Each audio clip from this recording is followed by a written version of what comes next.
ሰኔ 6 ቀን 2018 ዓ.ም ላይ ነው የምንገኘው። ሰላም ጤና ይስጥልን። የተወደዳችሁና የተከበራችሁ የኢትዮስ ሚዲያ ቤተሰቦች እንደምን አመሻችሁ።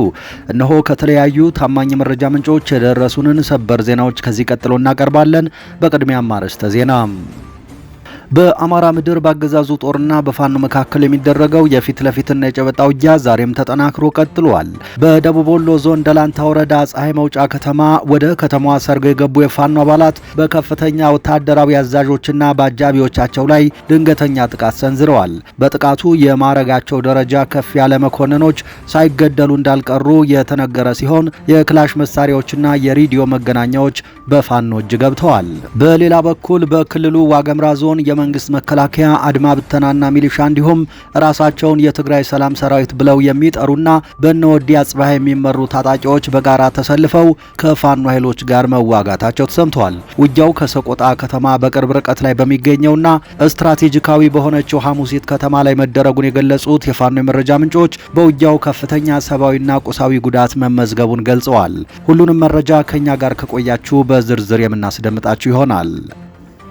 ኦህዴድ ብልጽግና ለሶስት መከፈሉ ተነገረ። በኦህዴድ ብልጽግና ውስጥ ህወሓትንና የወደፊቱን የፖለቲካ ስልጣን በተመለከተ ሶስት የተለያዩ የአቋም ልዩነቶችና ግምገማዎች መውጣታቸው ታውቋል። የመጀመሪያው ቡድን በአምባሳደር ግርማ ብሩ የሚመራ ሲሆን ሁለተኛው ቡድን በአቶ ሽመልስ አብዲሳ እንደሚመራ ተነግሯል። ሶስተኛውና አዲስ የመጣ የተባለው ቡድን ደግሞ ያልተጠበቀ አቋም አራምዷል። በዝርዝር የደረሰንን የኦህዴድ ውስጣዊ ግምገማና መከፋፈል የተመለከተ መረጃም ተሰሙ ታላችሁ። በትግራይ የጦር መሳሪያ ስምሪትና አዳዲስ ወታደራዊ መመሪያዎች ተሰጥተዋል። የቀድሞ የአፍሪካ ህብረት አወያይ ኦሉሴጉን ኦባሳንጆ ወደ መቀሌና አዲስ አበባ እየተመላለሰ ቢሆንም ህወሓትና የፌዴራል መንግስቱ ወደ ሙሉ ጦርነት ሊገቡ የሚችሉባቸው ምክንያቶች እየታዩ ነው። ምንም እንኳን በትግራይ ውስጥ የፖለቲካና የሚዲያ መዋቅሩ ለሁለትና ለሶስት ተከፍሎ የህዝብ ድጋፍ ባይኖርም ህወሓት ቀጠናዊ አጋጣሚዎችን ለራሱ እየተጠቀመ ነው ተብሏል። ምሽት ላይ የወጡ መረጃዎች እንዳመለከቱት የቲዲኤፍ ታጣቂ በአርሚ የተከፋፈሉት ማለት ነው ግዳጅና መመሪያ ተሰጥቷቸዋል። በዝርዝር መረጃችን ጉዳዩን እናሰማችኋለን። የፈረንሳይ ኤምባሲ በኢትዮጵያው አገዛዝ ላይ መግለጫ አውጥቷል። ኤምባሲው በጋዜጠኛ ኦገስቲን ፖስሊ መባረር ዙሪያ ከኢትዮጵያው አገዛዝ ምላሽ እንዲሰጠው መጠየቁ ይፋ ተደርጓል። በኢትዮጵያ የሚገኘው የፈረንሳይ ኤምባሲ ፈረንሳዊቷ ፍሪላንስ ጋዜጠኛ ኦገስቲን ፖስሊ ከሀገር እንድትባረር የተደረገበትን ምክንያት በተመለከተ ከኢትዮጵያ ሚዲያ ባለስልጣን ማብራሪያ ለመጠየቅ ጥረት ቢያደርግም እስካሁን ምላሽ አላገኘሁም ብሎ መግለጫ ይፋ አድርጓል። በዝርዝር መረጃችን ጉዳዩን እናሰማችኋለን። ክቡራትና ክቡራን ቆይታችሁን ከኛ ጋር ካደረጋችሁ እነዚህን ያስተዋወቅናችሁን ዋና ዋና ጉዳዮች ጨምሮ ሌሎችን መረጃዎች ከዚህ አስከትለን ወደ እናንተ በዝርዝር እናቀርባለን። ኢትዮስ ሚዲያን ሰብስክራይብ በማድረግ በየቀኑ የሚለቀቁ አዳዲስ መረጃዎችን ይከታተሉ እንላለን። በቀጥታ ወደ ዝርዝር መረጃው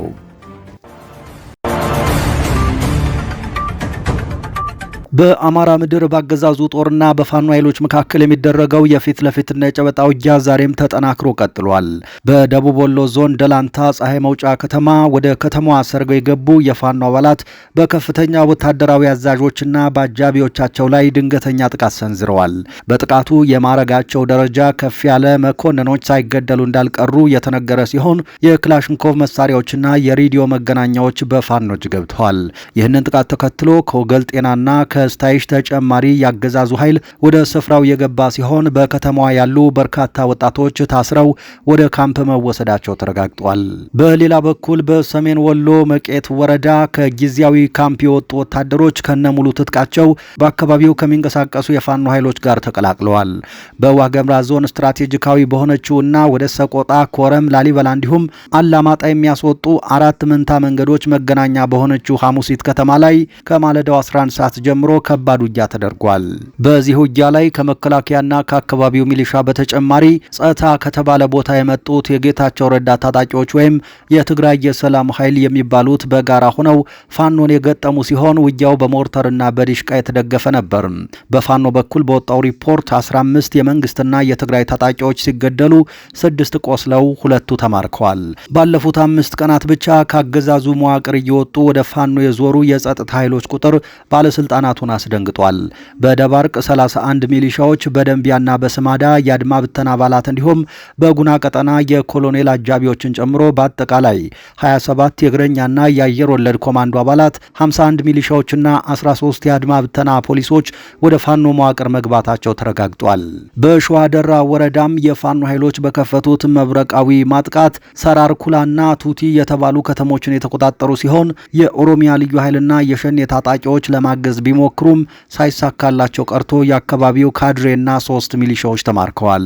ይህ በእንዲህ እንዳለ ባለፉት 3 ዓመታት ጦርነቱን ይዞ በወሎ ቀጠና የተሰማራው የመንግስት ጦር ሰሜን ምስራቅ እዝ ዋና አዛዥ ሌተናንት ጀነራል አሰፋ ቸኮል በሰጠው መግለጫ የፋኖ ኃይሎች መሸሸጊያዎችንና የማዘዣ ጣቢያ የሆኑ ተራሮችን ለመቆጣጠር ሰፊ ዘመቻ እየተደረገ መሆኑንና ጥምረት የሚፈጥሩ ኃይሎችን እንመክታለን ሲል መናገሩ ተሰምቷል። ሆኖም ጀነራሉ የትኞቹን መሸሸጊያዎች እንደተቆጣጠረ በይፋ የገለጸው ነገር የለም።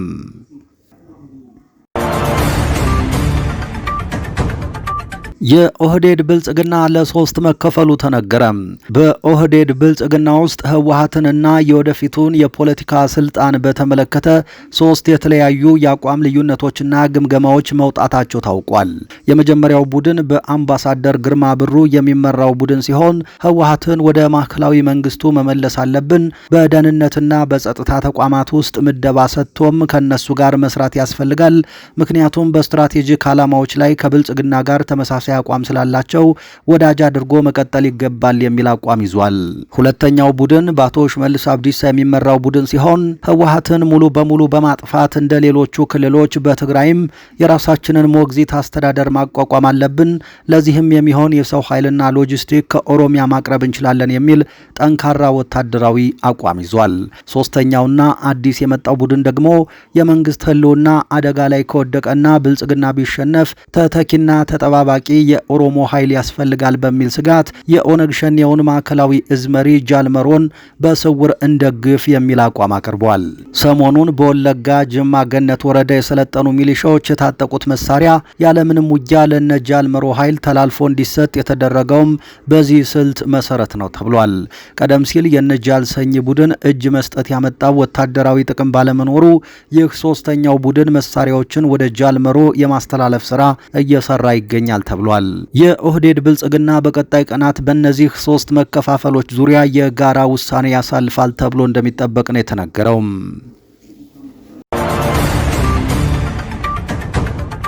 ወደ ትግራይ በሚወስደን መረጃ በትግራይ አጠቃላይ የጦር መሳሪያ ስምሪትና አዳዲስ ወታደራዊ መመሪያዎች ተሰጥተዋል።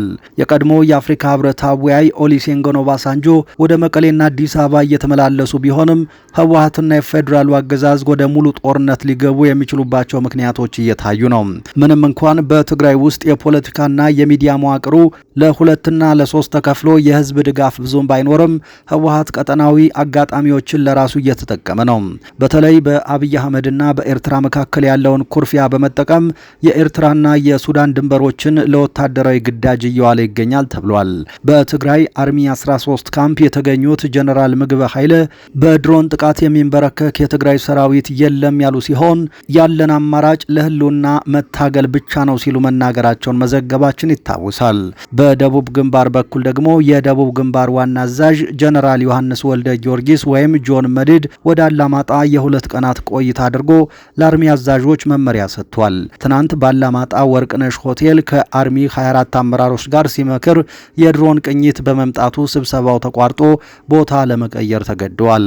ጆን መዲድ ትናንት በሰጠው አዲስ ወታደራዊ መመሪያ መሰረት አርሚ 26ና ያገው ታጣቂዎች የአበርገሌ መስመርን እንዲቆጣጠሩ፣ አርሚ 31 ከፊል ኃይሉ ነቅሰግና ጽታ የሚባሉ መስመሮችን እንዲቆጣጠሩ፣ አርሚ 24ና አርሚ 31 በከፊል ወደ ላሊበላና ጋሽና የሚያስወጡ የደጋማ አካባቢዎችን እንዲዘጉ መመሪያ ተሰጥቷቸዋል። አርሚ 33 እና 43 ደግሞ የወልዲያ ቆቦ ራያ መስመርንና ወደ አፋር ጨርጨር የሚወስዱትን መተላለፊያዎች በንቃት እንዲጠብቁ ታዘዋል።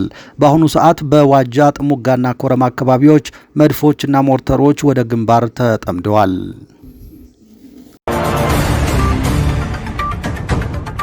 የፈረንሳይ ኤምባሲ በጋዜጠኛ ኦገስቲን ፖስሊ መባረር ዙሪያ ከኢትዮጵያ ሚዲያ ባለስልጣን ማብራሪያ እየጠበቀ መሆኑን ገለጸ። በኢትዮጵያ የሚገኘው የፈረንሳይ ኤምባሲ ፈረንሳዊቷ ፍሪላንስ ጋዜጠኛ ኦገስቲን ፖስሊ ከሀገር እንድትባረር የተደረገበትን ምክንያት በተመለከተ ከኢትዮጵያ ሚዲያ ባለስልጣን ማብራሪያ ለመጠየቅ ጥረት ቢያደርግም እስካሁን ምላሽ እንዳላገኝ አስታውቋል። ኤምባሲው ይፋ ባደረገው መረጃ የጋዜጠኛ ኦገስቲን ሁኔታን በተመለከተ ከኢትዮጵያ ሚዲያ ባለስልጣን ጋር ለመገናኘት ጥያቄ አቅርቦ እንደነበር ገልጿል። ነገር ግን በተደጋጋሚ ሙከራዎች ቢደረጉም ኤምባሲው ጋዜጠኛዋ ከተባረረችበት ምክንያት ጀርባ ስላለው ዝርዝር ጉዳይ እስካሁን ምላሽ ወይም ማብራሪያ በመጠባበቅ ላይ እንደሚገኝ በይፋ አስታውቋል።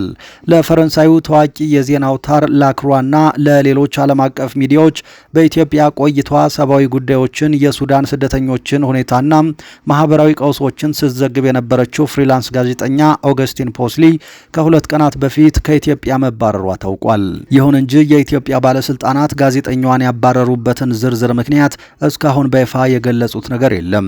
ይህ በእንዲህ እንዳለ የዓለም አቀፉ የጋዜጠኞች መብት ተሟጋች ድርጅት ሲፒጄ የኢትዮጵያ ባለስልጣናት የጋዜጠኛዋን የመኖሪያ ፈቃድና የሚዲያ እውቅና በአስቸኳይ እንዲመልሱና ወደ ሀገር ውስጥ ገብታ ስራዋን እንድትቀጥል እንዲፈቅዱላት ጠይቋል።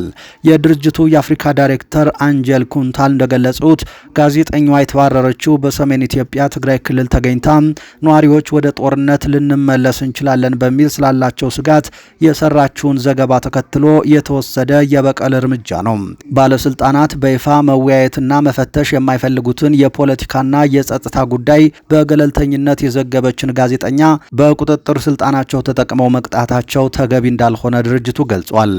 የኦገስቲን ፖስሊ ከሀገር መባረር በሀገሪቱ ውስጥ ገለልተኛ በሆኑ የሀገር ውስጥና የሀገር ውጭ መገናኛ ብዙሃንና ጋዜጠኞች ላይ እየተወሰደ ካለው ተከታታይና ጠንካራ እርምጃ ጋር የተያያዘ መሆኑ ይነገራል።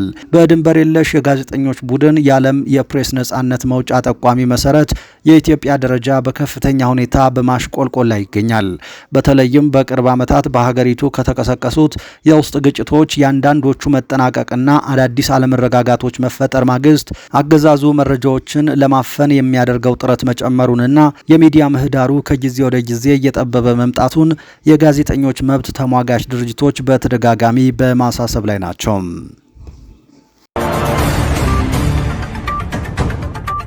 በመጨረሻም የተባበሩት አረብ ኤሚሬትስ የሚሰነዘሩባትን ጥቃቶች ለማስቆም ለኢራን በቢሊዮን የሚቆጠር ዶላር መክፈሏ ተዘገበ። የተባበሩት አረብ ኤሚሬትስ በኢራን የሚሰነዘሩባት ጥቃቶች እንዲቆሙላት ለቴህራን በቢሊዮን የሚቆጠር ዶላር መክፈሏን ሮይተርስ ዘግቧል።